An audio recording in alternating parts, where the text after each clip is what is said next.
في سبيل الله كمثل حبة أنبتت 7 سنابل في كل سنبلة 100 حبة والله يضاعف لمن يشاء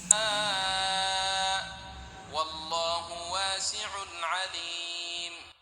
الذين ينفقون أموالهم في سبيل الله ثم لا يتبعون ما أنفقوا منا ولا أذى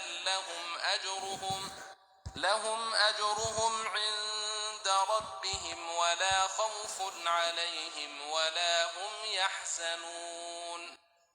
قول معروف ومغفرة خير من صدقة يتبعها أذى والله غني حليم.